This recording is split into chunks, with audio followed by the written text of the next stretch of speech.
(10월 9일) 토요일입니다. 오늘 본문 말씀 히브리서 13장 14절 15절 말씀입니다. 우리가 여기에는 영구한 도성이 없으므로 장차 올 것을 찾나니 그러므로 우리는 예수로 말미암아 항상 찬송의 제사를 하나님께 드리자. 이는 그 이름을 증언하는 입술의 열매니라. 아멘. 오늘의 이 말씀이 있기까지 9절로부터 그수로 올라갈 수가 있지요. 초대교회 성도들 유대교회에서 교회로 들어왔으나 여러 가지 핍박과 또 어려움으로 인하여서 자꾸만 교회를 떠나려고 하는 히브리인들에게 이 히브리서가 전달되어지도록 편지가 쓰여졌습니다. 그들에게 여러 가지 다른 교훈들이 들어와서 그들의 마음을 흔들리게 했어요. 그 다른 교훈들의 하나로 그 음식에 대한 이야기, 제사 음식에 대한 이야기들이 있었습니다. 정한 음식이다, 부정한 음식이다. 그러면서 결국은 이 제사에까지 관련되어져서 그들의 다른 교훈 그들에게 주었는데, 다시 말하면 유대교에서 말하는 제사를 통하여서 죄사함 받을 수 있다. 제사를 지내야 된다. 동물의 피를 흘리는 이 희생제사가 있어야 죄사함이 있는, 죄를 용서받게 되어지는데, 예수교회는 그거 없지 않느냐. 그러니 거기는 거짓 종교이다, 가짜이다 라고 하는 이야기죠. 이런 식으로 잘못된 교훈들로 유혹을 하고 미혹을 했을 때에 그들을 지킬 수 있는 것으로 이제 이 히브리서 기자는 10절의 말씀을 주는 거죠. 우리에게도 제사가 있어. 우리에게도 제단이 있다. 이 제단은 십자가 제단이라고 했습니다. 우리에게 제단이 있다. 그리고 우리에게 대제사장이 있다. 우리에게도 제물이 있다.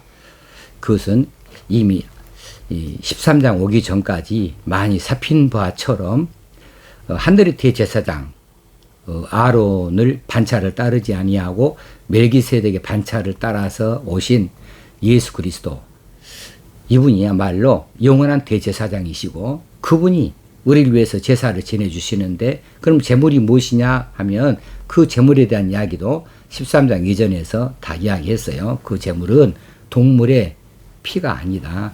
그것도 일회용이다. 그런데 예수 그리스도, 그분은 하나님의 아들로서 거룩하신 분이다. 근데 그분의 피는 단 한 번으로 하늘 보좌 앞으로 우리를 이끌어가는 이런 피가 되어지니까 우리를 영원토록 용서하는 그런 피가 되어져서 그 제물, 자기 몸을 제물로 내어놓으셨다. 그래서 완벽한 대제사장과 완벽한 제물을 이야기해 준 바가 있습니다. 그런데 10절에서는 제단 이야기를 하고 있는 거죠. 이 제단은 십자가가 바로 제사를 지내는 제단이었어요. 그 제단의 이야기를 하면서 구약시대에 대제사장이 딱 한 차례, 1년에 딱 한 번만 드리는 대속죄제의 제사를 빗대어서 이야기를 합니다. 그 제사에서는 이제 짐승의 피는 대제사장이 가지고 성소에 들어가서 온 백성들의 죄를 용서받는 일을 하는데, 그 제물은 그러면 어떻게 되느냐? 보통의 제사에서는 그 제물의 살을 제사장들이 먹지요. 장막에서 섬기는 자들이 먹었는데, 그런데 단 이 1년에 한 차례 대속죄제를 지내는 그 제물은 먹지를 못했다는 거죠. 그게 11절에서 말해주는 거죠. 짐승의 피는 대제사장이 가지고 성소에 들어가지만은 그 육체는 영문 밖에서 불사름이라. 그래서 그 육체는 지금 동물의 살을 이야기하고 있는데, 예수 그리스도의 육체하고 연결되어지는 이런 비교를 하기 때문에 육체라고 지금 해놨어요. 그 육체는 영문 밖에서 성문 바깥에서 예루살렘 성 바깥에서 불살랐다. 그러니까 이 성문 바깥에서 불살라 버리는 관계로 그 살은 제물의 살은 먹지를 못했죠. 장막에서 섬기는 자들은 그 제단에서 먹을 권한이 없었다. 그래서 대속죄제 때에 온 백성들의 죄를 속하는 이 제사에 있어서 그 제물의 살을 장막에서 섬기는 자들 못 먹는다. 그러면 이것을 11절에서는 그 대제사장이 누구냐면은 영원한 대제사장 예수 그리스도를 빗대어서 이야기했지 않았습니까? 영원한 대제사장이 십자가의 제단에서 자신의 몸을 제물로 드려서 그 거룩하신 피를 하나님 보좌 앞으로 가지고 나아갔고 그 육신은 영문 바깥에서 십자가형에 형을 당해서 죽음을 맞이했지 않느냐. 그러니까 장막에서 섬기는 자들, 지금 제사에 참여하는 자들, 그들은 그 제단에서 먹을 권한이 없었듯이 예수 그리스도 대속죄제의 이 제단에서 장막을 섬기는 자, 장막에서 섬기는 제사 지내는 자들은 그걸 먹을 권한이 없다. 이렇게 연결해서 설명을 해 주므로 예수 그리스도 십자가 구속의 은혜를 입을 수 없다는 거죠. 장막에서 섬기는 자, 제사에 참여하는 자, 그들은 먹을 권한이 없다. 예수 그리스도의 십자가 구속의 은혜를 받을 길이 없다. 이렇게 이야기를 해 준 것이죠. 그러면서 이제 우리도 그 치욕의 십자가를 짊어지고 영문 밖으로 그에게 나아가자. 영문 안은, 성 안에는 유대교의 본거지이고 유대교가 지배하는 자리이고, 영문 밖으로, 성 밖으로 나아가는 것은 사실은 구약시대 때에는 이게 치욕스러운 일이었어요. 그 민족에서 배척당한 자, 그 공동체에서 쫓겨난 자들이 나아가는 자리였고, 또 문둥병자들이나 이런 자들이, 부정한 자들이 쫓겨나가는 자리가 바로 그 성 바깥이었거든요. 그 성 바깥에 나가는 것을 다 두려워했어요. 그런데 지금 그 성문 바깥으로 오히려 나가자고 지금 13절에서 권유하고 있었던 거죠. 우리도 그 치욕의 십자가를 짊어지고 영문 밖으로 그에게 나아가자. 바깥으로 나가는 것이 치욕스러운 일이었어요, 사실은. 그러나 그 길이 영생의 길이었다는 거죠. 십자가의 제단에 참여하는 일이고 예수 그리스도의 구속의 은혜를 입는 자리 되어지는 관계로 그에게 나아가자. 유대교에 머물러 있지 아니하자. 그 율법의 지배를 받지 아니하자. 제사에 참여하는 이런 잘못된 일에 나아가지 말고 우리의 죄를 영원토록 다 속하여 주시는 예수 그리스도의 십자가가 있는 갈보리 언덕으로 우리가 나아가자. 영문 밖에 그분의 십자가에게로 나아가자. 예수 그리스도에게로 나아가자. 이런 이야기를 해왔던 것이에요. 자, 그러면서 오늘 14절 말씀입니다. 여기에는 영구한 도성이 없으므로, 이 앞에 13절에 대한 이유를 밝히고 있기 때문에 왜냐하면이라는 단어가 있어요.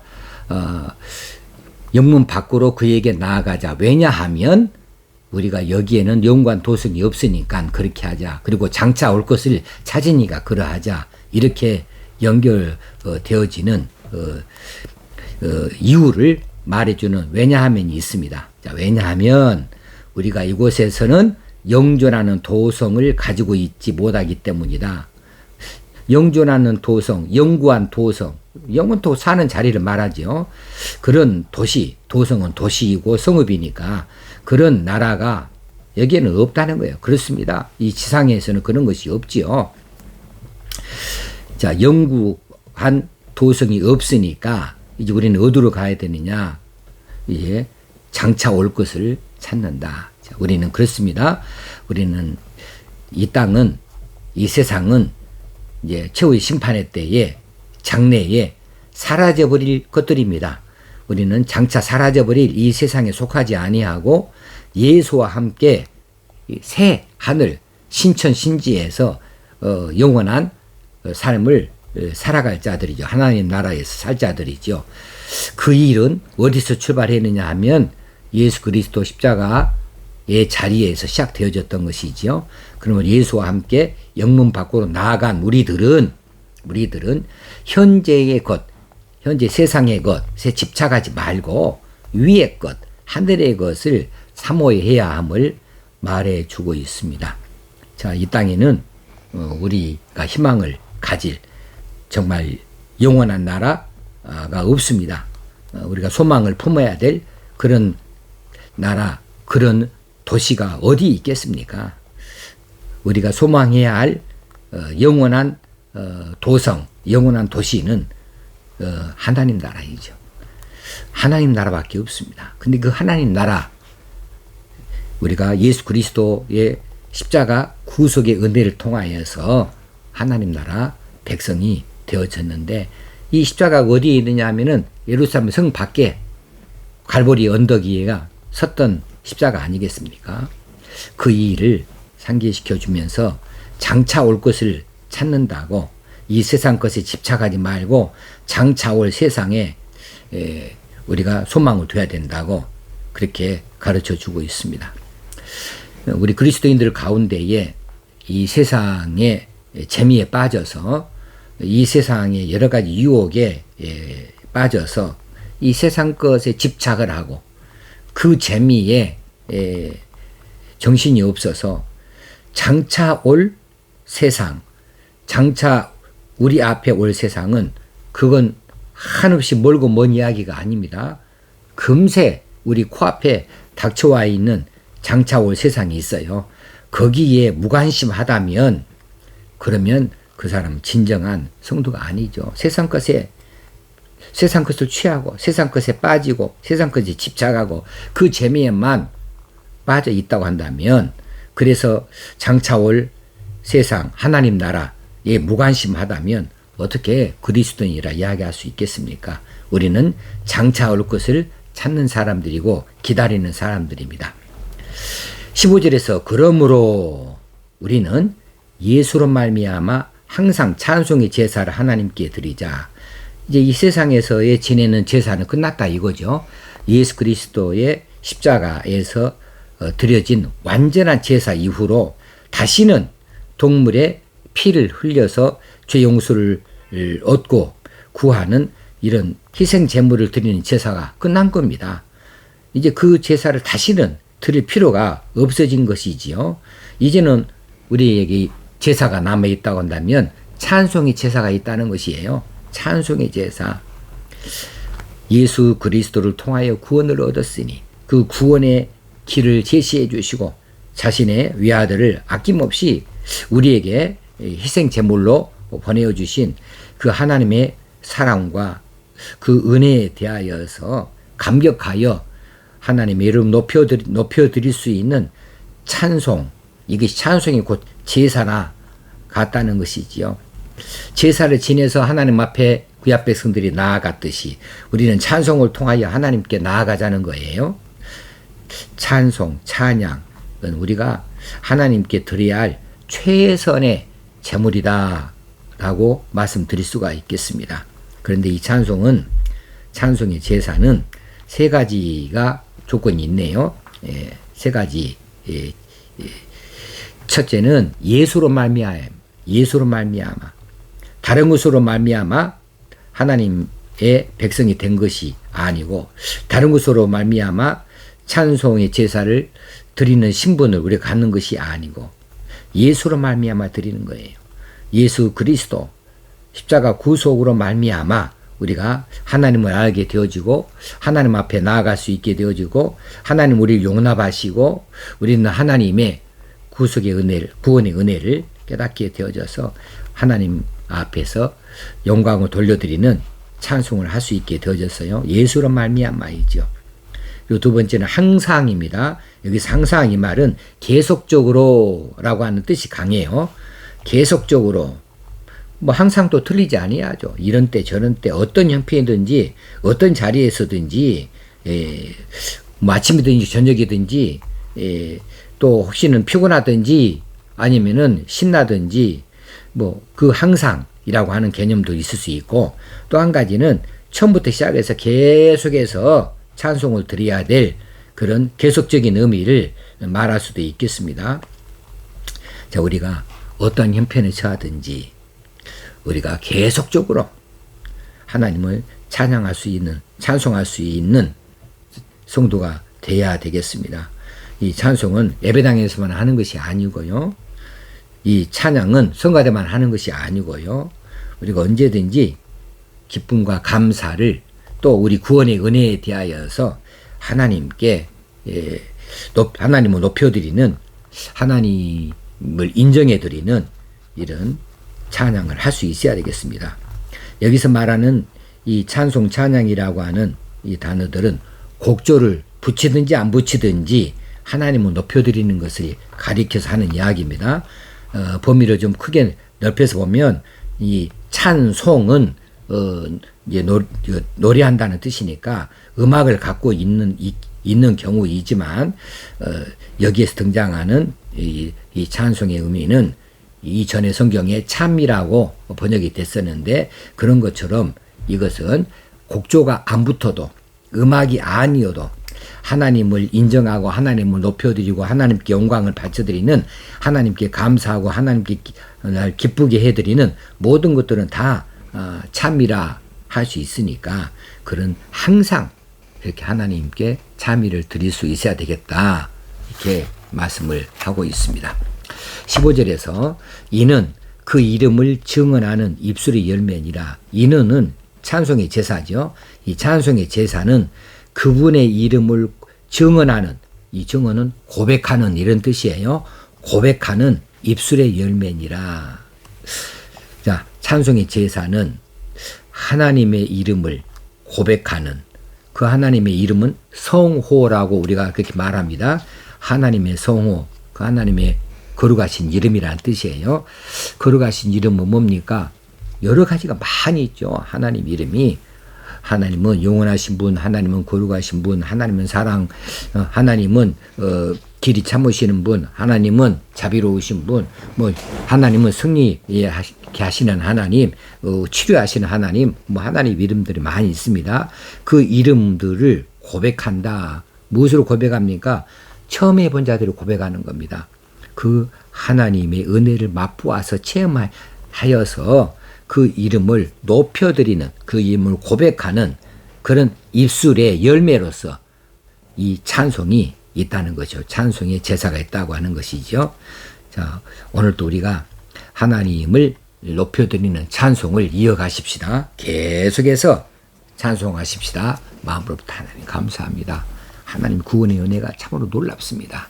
그럼에도 불구하고 하나님, 전 여전히 하나님은 저와 함께 하신 줄을 믿습니다. 하나님, 내가 실수하고 가끔씩 넘어지는 때는 있지만 그럼에도 불구하고 여전히 하나님을 높여드립니다. 하나님의 자녀인 것에 감사합니다. 오늘도 나의 힘이 되신 여호와여, 내가 주를 사랑하나이다, 이렇게 고백합니다. 오늘도 여전히 나를 지키시고 도우시고 인도하여 주실 하나님을 바라보고 영광과 존귀와 찬미를 하나님에 바쳐드립니다 하는 식으로 우리가 길을 가든지 차에서 운전을 하든지 아니면 일하다 잠깐 쉬는 때를 얻었든지 어느 때든지 항상 계속적으로 이렇게 하나님을 높여드리는 그 이름을 고백하는 입술들이 다 될 수 있어야 되겠습니다. 하나님이 찾으시는 입술은 이런 입술입니다. 하나님이 찾으시는 사람들은 이런 사람들입니다. 우리가 큰 업적을 이루어서 하나님을 높여드리는 것이 아니라 우리가 크고 작든 간에 우리의 삶의 한 중심에서, 우리 마음의 한 복판에서 하나님을 향한 진짜배기 감사, 진짜배기 기쁨, 진짜배기 영광을 하나님 앞에 내어드리는 이 고백들이 하나님을 높이는 찬송인 줄로 믿고 오늘도 그런 삶을 열심으로 살아갈 수 있게 되겠습니다. 하나님 아버지, 오늘 또 말씀하여 주신 것을 감사합니다. 이 귀한 말씀을 따라서 우리가 예수로 말미암아 항상 찬송의 제사를 하나님께 드릴 수 있기를 간절히 바라고 원합니다. 성령님, 우리를 도우시옵소서, 주장하시고 인도하여 주시옵소서. 우리 주님 예수님의 이름으로 기도합나이다. 아멘. 오늘도 승리하는 하루를 사실 수 있기를 바랍니다.